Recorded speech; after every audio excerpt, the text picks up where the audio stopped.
Welcome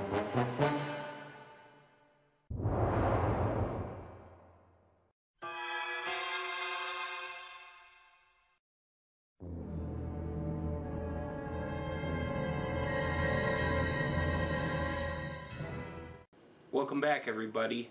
This time around, we're going to take a look at the only 3 Godzilla movies I know that were released in the US theaters.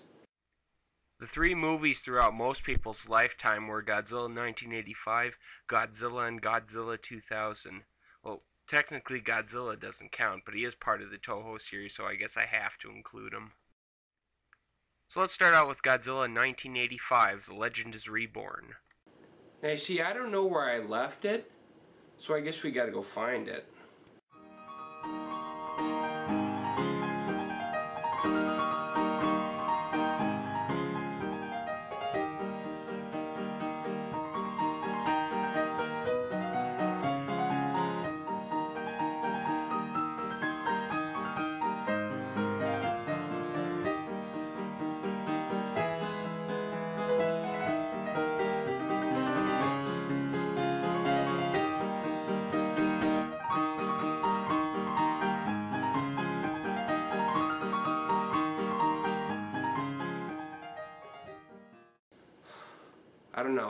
I don't know.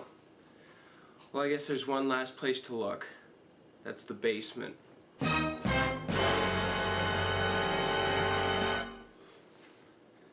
It's gotta be done. It has to be done. Let's do it.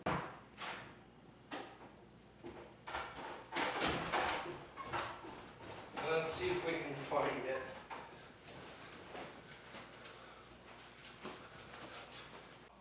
Ah, here it is.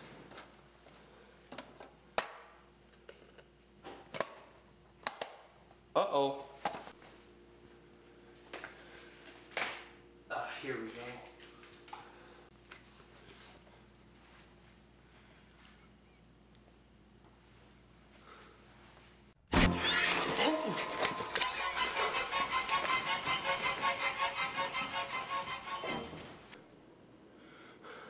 I'm never going back down there again. Well, now I have it. So let's rock and roll. Godzilla started out as series back in 1954. The Showa series ran its course up until 1975, ending with Terror of Mechagodzilla. By that time, he really needed a break. But then came 1984, when Toho decided to resurrect their most famous monster of all, and bring him back to his destruction roots. When American company New World Pictures heard about this, they took a shot at bringing him to the United States, with added footage of Raymond Burr in his reprising role as Steve Martin. No, not that Steve Martin, a character from the first Godzilla movie. Oh yeah, and this is his first in the Heisei era. For starters, I just want to say screw what Leonard Maltin thinks about this movie, because I for one liked it a lot. It was a fresh start to the series, and probably the most realistic of all. Actually, this whole series is. Now let's talk about Godzilla for a second. The decision to make him scary again was wise indeed.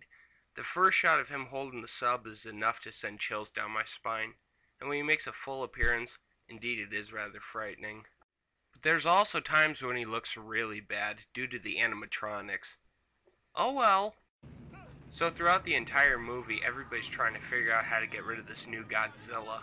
Surprisingly, Godzilla's not the first monster to appear in this movie. That's right, he's not.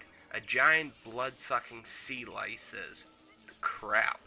Anyway, everybody's probably getting tired of using tanks and stuff like that, so they brought in a new weapon called the Super X, which holds strong for a while. That is until Godzilla smashes it with a building with everybody in it. God, what an ass. I should also mention that there's this thing between the Russians and the Japanese in this movie, Cold War related at least. Anyhow, in the US version, the Russian rocket is launched to hit Godzilla, and in the Japanese version, it's launched to hit Japan. What's going on here? No, wait! I smell continuity error! I'm pretty sure by now everybody's wondering, how the hell are we going to get rid of this guy? Well, it's quite simple. Godzilla is attracted by the sound of birds. The sound will attract Godzilla to wherever they're heading. I don't know what they were thinking when they made this. Godzilla's a 200-foot monster. How could he possibly hear the sound of birds? Well, surprisingly, he does. And they attract him to the mouth of a volcano where we set it off as he crashes his way right into the middle of it. Now, what followed after Godzilla in 1985 was Godzilla vs. Biollante, but that's a conversation for another time. Next, we're going to take a look at the puke stain on the entire franchise, so sit tight and enjoy the ride.